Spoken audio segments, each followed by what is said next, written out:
अब ताबड़तोड़ खबरों की शुरुआत करते हैं फटाफट अंदाज में। उत्तर प्रदेश में विधानसभा चुनाव के लिए बीजेपी एक्शन मोड में आ गई है। यूपी के मुख्यमंत्री योगी आदित्यनाथ ने लखनऊ में 403 प्रचार रथों को रवाना किया है। ये रथ सभी 403 विधानसभा सीटों पर जाकर प्रचार करेंगे। इस मौके पर डिप्टी सीएम केशव प्रसाद मौर्य और केंद्रीय मंत्री अनुराग ठाकुर भी मौजूद रहे।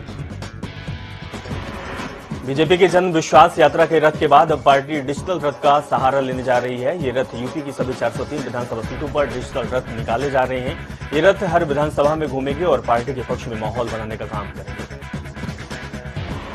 योगी आदित्यनाथ, प्रदेश अध्यक्ष स्वतंत्र देव सिंह, उप मुख्यमंत्री केशव प्रसाद मौर्य और केंद्रीय मंत्री अनुराग ठाकुर, प्रदेश चुनाव सह प्रभारी अनुराग ठाकुर ने बीजेपी प्रदेश मुख्यालय से प्रचार रथ को रवाना किया है। ये रथ केंद्र और राज्य सरकार की महत्वपूर्ण उपलब्धियों को प्रचार करेंगे। 26 जनवरी गणतंत्र दिवस की तैयारियों को लेकर विधानसभा के सामने परेड का ऑन रोड रिहर्सल किया गया। इस रिहर्सल में तमाम अलग अलग प्रकार की झांकियां निकाली गई। परेड के रिहर्सल में पुलिस विभाग की तमाम टोलियां और पीएसी जवानों की टोलियों के साथ साथ महिला पुलिसकर्मी और होमगार्ड महिलाओं ने रिहर्सल के दौरान झांकियां दिखाई। इस परेड रिहर्सल में तमाम स्कूली बच्चों ने हिस्सा लिया। पश्चिमी उत्तर प्रदेश में बीजेपी प्रत्याशियों की जीत सुनिश्चित करने के लिए आज गृह मंत्री अमित शाह, राष्ट्रीय अध्यक्ष जेपी नड्डा, मुख्यमंत्री योगी आदित्यनाथ, प्रदेश अध्यक्ष के साथ प्रचार बैठकें हुई और संवाद और संपर्क कार्यक्रमों में भी शामिल हो रहे हैं।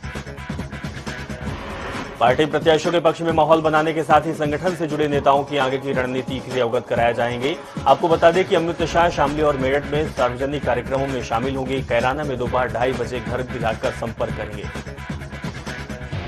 इसके बाद 3:15 बजे शामली और बागपत जिले के कार्यकर्ताओं के साथ शामली में होटल ऑर्चिड में बैठक करेंगे। वहीं जेपी नड्डा आज बिजनौर में बिजनौर, नगीना, मुजफ्फरनगर के विधानसभा पदाधिकारियों के साथ बैठक करेंगे और संवाद स्थापित करेंगे।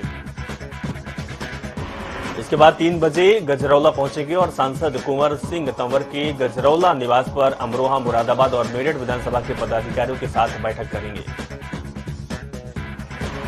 इससे पहले कल भाजपा के राष्ट्रीय अध्यक्ष जेपी नड्डा ताजनगरी पहुंचे थे, जहां उन्होंने सबसे पहले प्राचीन राजेश्वर महादेव मंदिर में रुद्राभिषेक कर सूबे में पुनः भाजपा की सरकार बनाने की प्रार्थना की थी। उसके बाद भाजपा अध्यक्ष 5 सितारा होटल पहुंचे, जहां उन्होंने 2 भागों में आगरा और अलीगढ़ मंडल के 40 विधानसभाओं को लेकर पदाधिकारियों के साथ बैठक की। जेपी नड्डा ने बैठक में आपसी मनमुटाव खत्म करने की सलाह पदाधिकारियों को दी। डिप्टी सीएम दिनेश शर्मा आगरा प्रवास पर हैं, जहां पर वे छावनी विधानसभा क्षेत्र में कार्यकर्ताओं से संवाद कर रहे हैं और इसके साथ ही विधानसभा क्षेत्र के अंतर्गत सदर क्षेत्र के 11 बस्ती में डिप्टी सीएम गुरुद्वारा में मत्था टेक कर घर घर जनसंपर्क अभियान को बढ़ावा दिया है। अब तक सक्रिय सियासत से दूर रहे उत्तर प्रदेश की बागडोर संभाल रही कांग्रेस महासचिव प्रियंका गांधी वाड्रा विधानसभा चुनाव लड़ सकती हैं। ये बात उन्होंने खुद कही है। प्रियंका ने कहा है कि पिछले 1 माह में पार्टी के भीतर से ये बात चल रही थी कि मुझे यूपी में चुनाव लड़ना चाहिए। प्रियंका गांधी ने कहा कि चुनाव लड़ेंगे, फिलहाल तय नहीं है। आपको बता दें कि योगी के सामने चुनाव लड़ने के सवाल पर उन्होंने कहा कि वो योगी के खिलाफ चुनाव नहीं लड़ेंगी। वह उन्होंने साफ किया है कि वो मुख्यमंत्री के उम्मीदवार नहीं है। कांग्रेस ने प्रदेश के 7.5 करोड़ युवा वोटरों को साधने के लिए युवा घोषणा पत्र जारी कर दिया है। कांग्रेस ने अब तक अपने 166 प्रत्याशियों के नाम 2 सूचियों में जारी किए हैं, जिनमें से 117 चेहरे नए हैं। अब इन्हीं के चेहरों के भरोसे चुनाव लड़ रही है कांग्रेस। दक्षिण अफ्रीका के खिलाफ वनडे सीरीज में भारतीय टीम की कप्तानी करने वाले केएल राहुल अब लखनऊ आईपीएल टीम की कप्तानी करेंगे। इसके अलावा ऑस्ट्रेलियाई ऑलराउंडर भी उनके साथ होंगे और वो लखनऊ टीम में शामिल हो रहे हैं। लखनऊ आईपीएल टीम के मालिक संजीव गोयनका ने देर शाम इन खिलाड़ियों का नाम का ऐलान कर दिया है। टीम ने राहुल को 17 करोड़, मार्क्स को 9 करोड़ से ऊपर और बिश्नोई को 4 करोड़ में खरीदा है। उत्तर प्रदेश में कोरोना का कहर लगातार चल रहा है। पिछले 24 घंटे में कोरोना के 16,142 नए मामले सामने आए। इस अवधि में 17,600 कोरोना मरीज का इलाज हुआ और वो ठीक होकर घर वापस गए। नए मरीजों की संख्या की तुलना में ठीक होने वाले की तादाद बढ़ी है। बीते 24 घंटे में 22 लोगों ने कोरोना से जंग हार गए हैं। आपको बता दें कि प्रदेश में कोविड केसों के साथ जीनोम सीक्वेंसिंग भी कराई जा रही है, जो कि ओमिक्रॉन की जांच कही जाती है। जीनोम सीक्वेंसिंग से जो परिणाम आ रहे हैं, उससे ये बात सामने आई है कि कोरोना के नए मामलों में 90% से अधिक केस ओमिक्रॉन के हैं। अपर मुख्य सचिव चिकित्सा एवं स्वास्थ्य अमित मोहन प्रसाद ने बताया कि प्रदेश में गुरुवार को 2,41,457 सैंपल की जांच की गई। उसमें कोरोना संक्रमण के 16,142 नए मामले सामने आए। इस समय प्रदेश में कोरोना के कुल 95,866 एक्टिव मामले हैं, जिनमें से 93,078 लोग होम आइसोलेशन में हैं और करीब 1.5% लोग ही अस्पताल में भर्ती हैं। बीजेपी ने उत्तर प्रदेश चुनाव को लेकर अपने प्रत्याशियों के लिए तीसरी लिस्ट जारी कर दी है। हाल ही में पुलिस की नौकरी से वीआरएस लेकर आए चर्चित असीम अरुण को कन्नौज से प्रत्याशी बनाया गया है। अदिति सिंह को रायबरेली से उम्मीदवार बनाया गया है। वहीं तीसरी लिस्ट में पार्टी ने हाल ही में विधानसभा उपाध्यक्ष पद और समाजवादी पार्टी से इस्तीफा देकर बीजेपी में आने वाले नितिन अग्रवाल को हरदोई सदर से प्रत्याशी बनाया गया है। विधुना से रिया शाक को टिकट दिया गया है। बता दें कि जारी की गई लिस्ट में 85 टिकटों में से 15 महिलाओं के नाम पर मुहर लगी है। उत्तर प्रदेश के चुनाव से पहले किसान यूनियन के नेता राकेश टिकैत लखीमपुर खीरी पहुंचे। इस दौरान राकेश टिकैत ने कहा कि मंत्री अजय मिश्रा 120 बी के मुजरिम हैं। टिकैत अभी 3 दिन खीरी में ही रहकर जेल के किसानों से मुलाकात करेंगे और उनके परिजनों से भी मिलेंगे। राकेश टिकैत ने कहा कि घटना के बाद वो लखीमपुर खीरी गए थे, फिर दोबारा नहीं जा पाए, इसीलिए आज वो लखीमपुर खीरी जा रहे हैं। जानकारी के अनुसार 3 अक्टूबर को लखीमपुर खीरी से 70 किलोमीटर दूर तिकोनिया इलाके में दोपहर 3 बजे हिंसा हुई थी, जिसमें कुल 8 लोगों की मौत हुई थी। यूपी विधानसभा चुनाव के तीसरे चरण में इटावा में चुनाव संपन्न होते हैं और इसके लिए जिला प्रशासन कमरतोड़ मेहनत करता नजर आ रहा है, जिससे कि मतदान प्रतिशत बढ़ाया जा सके। लेकिन वहीं दूसरी ओर दर्जनों गांव के हजारों मतदाता चुनाव बहिष्कार का ऐलान भी कर चुके हैं। इस चुनाव बहिष्कार के जिला प्रशासन के कानों पर जूं तक नहीं रेंग रही, जिससे लगता है कि मतदान का प्रतिशत बढ़ाने के लिए किए जा रहे प्रचार प्रसार मात्र खानापूर्ति है। वहीं स्थानीय लोगों का कहना है कि जो भी सरकार आती है वो झूठ बोलती है और झूठे आश्वासन देकर अपना समय पूरा करके चली जाती है। आगामी विधानसभा चुनाव को देखते हुए चेकिंग के दौरान करलैलगंज कोतवाली के भभुआ चौकी पुलिस को बड़ी सफलता हाथ लगी है। लखनऊ की ओर से आ रही कार से करीब 65 लाख रुपए बरामद हुए हैं। इससे पहले एक वाहन से 2 लाख रुपए और 2 वाहनों की चुनाव प्रचार सामग्री भी बरामद हुई थी। वाहनों को सीज करके सामग्री को जब्त करने के साथ रिपोर्ट दर्ज करने की कार्रवाई भी शुरू की गई है। एसपी संतोष कुमार मिश्र ने बताया कि अंतर जनपदीय बॉर्डर पर चेकिंग के दौरान पकड़े गए रकम का कोई कागजी सबूत नहीं मिला है। वहीं चुनाव में गलत इस्तेमाल भी हो सकता है। फिलहाल नियमानुसार कार्रवाई कर डीएम के निर्देश पर बरामद रकम ट्रेजरी में जमा कराई गई है। बरेली के फतेहगंज पश्चिम थाना क्षेत्र में कुछ बदमाशों ने प्लाईवुड फैक्ट्री के मालिक की हत्या कर दी, जिससे इलाके में सनसनी फैल गई। जिसके बाद सूचना पर पहुंची पुलिस ने शव को कब्जे में लेकर पोस्टमार्टम के लिए भेज दिया और जांच पड़ताल में जुट गई। गोंडा में पेट्रोल पंप की लूट कांड में शामिल 3 शातिर अपराधियों को पुलिस ने मुठभेड़ के दौरान गिरफ्तार कर लिया है। गिरफ्तारी आरोपियों के पास से पुलिस ने 1,95,000 रुपए बरामद किया है। गोरखपुर के कचहरी न्यायालय में चल रहे मुकदमों की तारीख देखते हुए युवक को बदमाशों ने गोली मार दी। गोली मारकर भाग रहे बदमाशों को पुलिस ने जनता के सहयोग से पकड़ लिया है। बरेली में चल रही रेत की अवैध खदान पर पुलिस ने संयुक्त टीम के साथ कार्रवाई की है, जिसमें 2 डंपर 3 ट्रैक्टर सहित 1 लोडर बरामद किया है। वहीं सभी पकड़े गए वाहनों को बरेली थाने में अभिरक्षा में रखा गया है। श्रावस्ती के गिलौला थाना क्षेत्र में अज्ञात युवक का शव नहर में बहता हुआ मिला, जिसके बाद सूचना पर पहुंची पुलिस ने शव को कब्जे में लेकर पोस्टमार्टम के लिए भेज दिया और मामले की तफ्तीश में जुट गई। सुल्तानपुर के पूर्वांचल एक्सप्रेस वे पर घने कोहरे के चलते कई गाड़ियां आपस में टकरा गई। हादसे में कई गाड़ियां क्षतिग्रस्त भी हुई, जिसके बाद गंभीर रूप से घायल 4 यात्रियों को इलाज के लिए अस्पताल भेजा गया। आगरा में भाजपा से टिकट न मिलने के चलते निर्दलीय प्रत्याशी दिगंबर सिंह धाकरे कैमरे के सामने फूट-फूट कर रोने लगे और कहा कि भाजपा ने मुझे भरोसे में रखा और मुझे किसी लायक नहीं छोड़ा।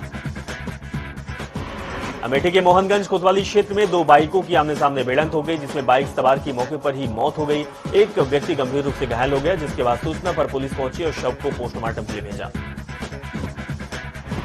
जालौन के उरई कोतवाली क्षेत्र में बीजेपी प्रत्याशी गौरीशंकर वर्मा और समर्थकों ने आचार संहिता का उल्लंघन करते हुए टिकट फाइनल हो जाने की खुशी में चौराहे पर जमकर आतिशबाजी और भीड़ जुटाई है। अंबेडकर नगर में जिलाधिकारी सैमुअल पॉल एन जो टीईटी की परीक्षा में सम्मिलित होने वाले परीक्षार्थियों से अपील किया है कि प्रवेश पत्र में दिए गए निर्देशों की भलीभांति अध्ययन करें।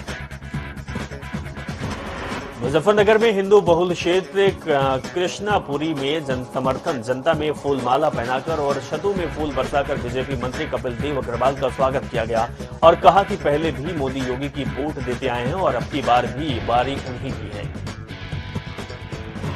उत्तराखंड में पूर्व बीजेपी नेता हरक सिंह रावत एक बार फिर से कांग्रेस में शामिल हो गए हैं। उनके साथ उनकी पुत्रवधू अनुकृति गोसाई रावत ने भी दिल्ली में कांग्रेस की सदस्यता ली है।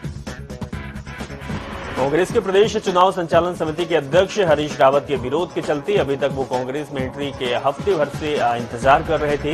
हरीश रावत के साथ कांग्रेस के कई बड़े नेता और कार्यकर्ता लगातार विरोध भी कर रहे थे। आपको बता दें कि 2016 में हरीश रावत की सरकार गिरी, सबसे बड़ा सूत्रधार हरक सिंह रावत को ही माना जाता है। हरक सिंह रावत के कांग्रेस के घर में वापसी के साथ ही एक पत्र सोशल मीडिया पर तेजी से वायरल हो रहा है, जिसमें उन्होंने 2016 में कांग्रेस छोड़ने की अपने राजनीतिक जीवन की सबसे बड़ी भूल बताई है। यही नहीं, इस भूल के लिए हरक सिंह रावत ने इस पत्र में कांग्रेस और प्रदेश की जनता से भी माफी मांगी है। कांग्रेस में अभी भले ही प्रत्याशियों के चयन को लेकर देरी हो, लेकिन चुनाव प्रचार के लिहाज से कांग्रेस ने तैयारियां तेज कर दी है। खासकर डिजिटल माध्यम से प्रचार को लेकर कांग्रेस हल्द्वानी में एक कंट्रोल रूम बनाने जा रही है। चुनाव आचार संहिता के चलते निर्वाचन आयोग के सख्त निर्देशों के बाद कोटद्वार दुगंडा मार्ग पर पुलिस ने चेक पोस्ट में वाहनों की सघन चेकिंग शुरू कर दी है। चेकिंग अभियान में वाहनों के अंदर रखी सामग्री आदि की जांच भी की जा रही है। आचार संहिता लगने के बाद पुलिस पैरा मिलिट्री फोर्स के साथ मिलकर लगातार गश्त कर रही है। एसएसपी पंकज भट्ट ने बताया कि नैनीताल जिले में 13 बैरिकेड और सीसीटीवी कैमरे लगाए गए हैं, जो हमेशा पुलिस की निगरानी में रहेंगे। हरिद्वार के रानीपुर कोतवाली क्षेत्र में पुलिस ने चेकिंग अभियान के तहत 4,40,000 रुपए बरामद किए, जिसके बाद चुनाव आयोग के निर्देश के अनुसार अग्रिम वैधानिक कार्रवाई भी की जा रही है। उत्तरकाशी में राजनीतिक दल भाजपा की ओर से गंगोत्री विधानसभा घोषित प्रत्याशी सुरेश चौहान और उनके 40-50 समर्थकों के खिलाफ धारा 144 के उल्लंघन करने पर एफआईआर दर्ज की गई है। रामनगर के पौड़ी गढ़वाल क्षेत्र में बस अनियंत्रित होकर खाई में पलट गई। वहीं पलटने से बस में सवार 3 लोगों की मौके पर ही मौत हो गई। वहीं 18 लोग गंभीर रूप से घायल हैं। कांग्रेस के 60 से अधिक टिकट फाइनल हो चुके हैं। केंद्रीय चुनाव समिति की बैठक के बाद आज इनकी घोषणा भी होगी और कांग्रेस के सीएम उम्मीदवार की भी घोषणा हो सकती है। प्रदेश में बीजेपी 59 प्रत्याशियों की पहली सूची जारी कर चुकी है, जबकि कांग्रेस प्रत्याशियों के चयन को लेकर शुरुआत में तेजी दिखाने के बाद पहली सूची जारी करने की कुछ पिछड़ गई। कांग्रेस की ओर से दिसंबर तक पहली सूची जारी करने की बात कही गई थी। बताया भी जा रहा है कि अधिकतर सीटों पर प्रत्याशियों के चयन को लेकर सहमति बन चुकी है। प्रत्याशियों के चयन को लेकर गठित स्क्रीनिंग कमेटी सभी 70 सीटों पर उम्मीदवारों का एक कर इंटरव्यू लेने के बाद केंद्रीय चुनाव समिति को अपनी रिपोर्ट सौंप चुकी है। तो आज केंद्रीय चुनाव समिति की बैठक के बाद 60 से अधिक सीटों पर प्रत्याशी घोषित कर दिए जा सकते हैं। पहली लिस्ट में कांग्रेस प्रदेश अध्यक्ष गणेश कोलियाल और पूर्व सीएम हरीश रावत का नाम भी शामिल हो सकता है। आम आदमी पार्टी के सीएम उम्मीदवार कर्नल अजय कोटियाल ने आज गंगोत्री विधानसभा में डोर टू डोर जाकर महिलाओं, युवाओं और ग्रामीणों से जनसंपर्क किया। इस जनसंपर्क में अभियान में डोंडा के सैड़ी में बड़ी संख्या में युवाओं ने कर्नल कोटियाल के नेतृत्व में आम आदमी पार्टी की सदस्यता ग्रहण की। नैनीताल हाईकोर्ट ने हरिद्वार में धर्म संसद के नाम पर साधु संतों के भड़काऊ भाषण देने के खिलाफ एफआईआर दर्ज को निरस्त करने और गिरफ्तारी पर रोक लगाने के मामले में दायर याचिका पर सुनवाई के बाद सरकार को 25 जनवरी तक स्थिति स्पष्ट करने के निर्देश दिए हैं। न्यायमूर्ति एनएस धानी की एकल पीठ के समक्ष वीडियो कॉन्फ्रेंसिंग के माध्यम से स्वामी प्रबोधानंद गिरी की याचिका पर सुनवाई हुई। स्वामी प्रबोधानंद ने हाईकोर्ट में याचिका दायर कर उनके खिलाफ एफआईआर को निरस्त करने और गिरफ्तारी पर रोक लगाने की मांग की थी। उत्तराखंड के ज्यादातर क्षेत्रों में सर्द हवाएं, मौसम की ठंडक में बढ़ोतरी हो गई है। राजधानी के आसपास के इलाकों में अधिकतम तापमान 20 डिग्री और न्यूनतम तापमान 10 डिग्री के आसपास देखा जा रहा है। चमोली में 50 से अधिक गांव बर्फ में ढक चुके हैं। वहीं जिले के निचले क्षेत्रों में तड़के से बारिश शुरू हुई, जिससे कि ठंड बढ़ गई और मौसम खराब बना हुआ है। बद्रीनाथ धाम में करीब 4 और हेमकुंड में 5 फीट तक बर्फ जमी हुई है। केदारनाथ धाम सहित औली और अन्य ऊंची चोटियों में बर्फ से पूरी चोटी ढकी हुई दिखाई दी है।